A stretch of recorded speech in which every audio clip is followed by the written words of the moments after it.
It's a beautiful day without outside. Kazuya Mishima. Kazuya Mishima banned! Will not be in play today. It certainly would not be in the set anyways. We've got Ventis going up against DisqoBunny, not the old Samus main Ventus, but Ventis, who is a new-gen Joker player who I've played a couple of times in friendlies before.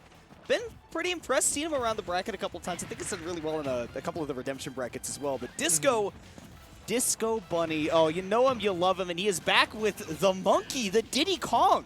Back with the Banana Man, and I'm not sure the last time I've seen Disco playing. You know what I mean? I mean, he's playing, but I don't know the last time I've seen him playing. I haven't seen him in bracket in a while, for sure. But yeah, it's always good to see the homies playing. Could be that he's inspired after this last weekend, right? Saw Tweak just run everybody over with Diddy Kong and went, hold on, I can do that too. Absolutely. And it was so incredibly active, that Aegon catching Disco on the landing. But man, Disco has ran through this entire Arsene and now almost onto the second stock, but a ton of damage on Ventis. Yeah, probably not going to be finding a lot of those stocks center stage unless you find a link into the up smash, which you can with the banana, but Ventis trying to play carefully around that, right? Don't want to give Disco those big openings, but dropping the shield a little bit early, which happens a lot to us sometimes, right? Like you get that impulse on your shield and you're like, okay, I'm good. Look, I blocked the first hit. It's now my turn to attack, right? No. Or even more to the point, a lot of times I think what happens is that somebody's like, right, I feel like I've got the rhythm of my opponent handled, so I hold shield, they'll attack, and then I drop it and I do my counter attack. But you have to be, you know, wary of the attack that is actually hitting your shield. Nonetheless, though, Ventis is keeping this one rather doable, 95% on DisqoBunny, and you know, Joker, if you can keep the Diddy around the platforms, I was going to say, he could get an up air link into a smash attack, but now you got Arsene, so just a straight hit could do it. That Arsene's already halfway gone, though, if Disco plays his cards right as he is right now. Done a lot of damage, and I think by the time we see that Arsene land, it is no longer a problem for Disco here, sitting pretty comfortably. I lied to the people. I didn't think there was much that consistently you can hit as an Arseneless Joker there, but I suppose a banana becoming your own worst enemy is one way to get the job done. Yeah, enough time to get that forward smash out. So again, like, you know, good usage of the banana. Ventis clearly like trying to construct a game plan, being wary of that banana, but now we'll have to do so coming off the ledge, where Disco so far has done a really good job of ledge trapping, and against a character like Joker who has a really good time getting off the ledge. Oh, that's a big banana into the up smash, though, right before the second Arsene, which is crucial, because getting a second Arsene on that stock might have meant we could put on a lot of damage and start to even things up here, but not getting access to that means Disco's still going to hold this lead pretty strongly, and we're starting off with a classic Diddy Vortex. Not a lot of damage on it, though. Yeah, no, and that can be a problem with Diddy sometimes, right, is that if you don't hit your particular setups, you're not going to get a ton of damage out of your hits. You just have to win neutral kind of over and over, and Disco's really just spinning out there. You can see him laughing in-game and out-of-game. That man, he knows how to have fun. He says, I'm going to present this problem to you, and you're going to have to solve it, or else. Yeah. This is, look, I don't play the game to deal with problems. Great. Slide off on the platform again, banana into F smash. Arsene's almost enough to do it. Disco says, center stage, please. I think that might have even been dash back DI, because that was so close to kissing the blast zone. Oh, and there it is. And caught Disco holding left, right, trying to roll towards the ledge, but right in range of that forward tilt. Ventis keeping things close here, and I think, honestly, this game might get decided by whether or not we see a second Arsene on this final stock. Yeah, second Arsene, I think, will absolutely start to lean things heavy Ventis' favor. But even without that, I feel like Ventis, as long as he's able to play a little bit more careful around the Disco win conditions, he has done a great job of holding on to the stock, and done a great job of applying some damage here, evening things out. He's been doing a great job of chipping away at Disco, right? Like, normally, again, Diddy's really good at that chip damage, but Joker can do that in return, and I love he's playing safely around these platforms with these down guns, not letting Disco get a clean opening with that banana, and eventually Disco says, look, I got to drop it. This is doing nothing for me. Yeah, Ventis is playing not necessarily such that banana cannot hit him, but that it's not going to trip and force a smash attack. Maybe it'll be an aerial. Or, well, it could very much be an aerial from Ventis here, too, as well. 124, got the banana, and with Arsene active, Disco going to have to play oh so carefully. The question is, do you want to get aggressive, or do you want to get away from the big bad man? Z-drop banana into the back air was such insane pressure. Now Disco, I love that he's stalling at the ledge, because it forces Ventis to actually commit to an option to try to punish that, and Disco can punish that, of course. with the barrels in return. Arsene, second, is gone. Great patience by Disco to wait that one out. Oh, he walked him into the banana and then read the roll in afterwards. Insane setup by Disco. Yeah, really smart stuff right there. Again, ground control, something that Diddy does really, really well. Disco, of course, demonstrating that understanding, taking that game one, but that really, really came down to the wire. And I think that the only thing that Ventis needs to change to take this next game too, in my mind, is finding more ways to have offensive presence. I think the defense was amazing, not letting Disco get big openings. Like we talked about, some really good chip damage, but a couple of times it just felt like he was looking for Disco to make a mistake and then punish that in return, but that's really hard to do against Diddy. Yeah, and it wasn't even like there was no X factor either, because there was some early stock takeage, right? There was some opportunistic moments, but I do agree the pressure was kind of lacking. There wasn't a lot of forcing opportunities, a lot of Arsene knocking at your door with the back air or the down air even that could threaten a lot. It was a lot of very safe, oh God. The Disco DeDeDe.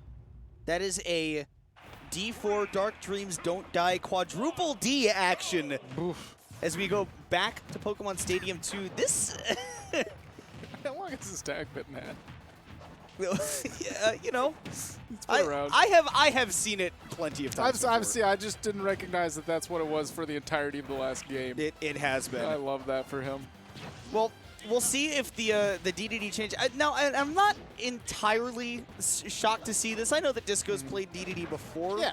You know, we're mostly just surprised because Disco plays a lot of other characters that are better. No, this makes a lot of sense, honestly. Oh, it does. Ventis was not really capitalizing on opportunities of pressure. So if your opponent's not going to heavy pressure you, sheesh, I'm going to live till 150 and be A-okay. You know, and now that you mentioned that, that's another thing that DDD takes advantage of, too, is that if you're passive, you're giving him plenty of time to set up these crazy traps with the Gordos, Jet Hammers, what have you. But that's only if you get your feet solidly on stage. Disco has not found that just yet. The stars do bail him out, and here is his big opportunity. Ventis barely holding on.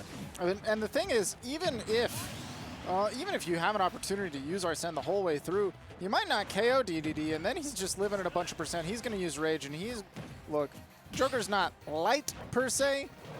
He's pretty light. But he's light enough for King DDD. And that's really all you need. There's a good roll through, but...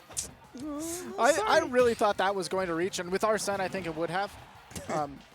But man, that looked stubby. He just the hurtbox shifting is the darndest thing. And this is where things get scary against the... That she was actually the just worst stalled moment. Immediately. Yeah, worst moment for Arsene to say, I'm here.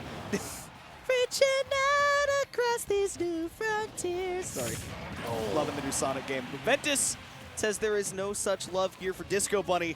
Taking that first stock and now putting that Arsene to really good work. Connecting that Aegon means a whole lot of chip damage, even more. That is so much. Okay. Good that Disco touched his feet to the ground because he was running out of jumps and therefore aerial drift. King DDD's aerial drift is awful.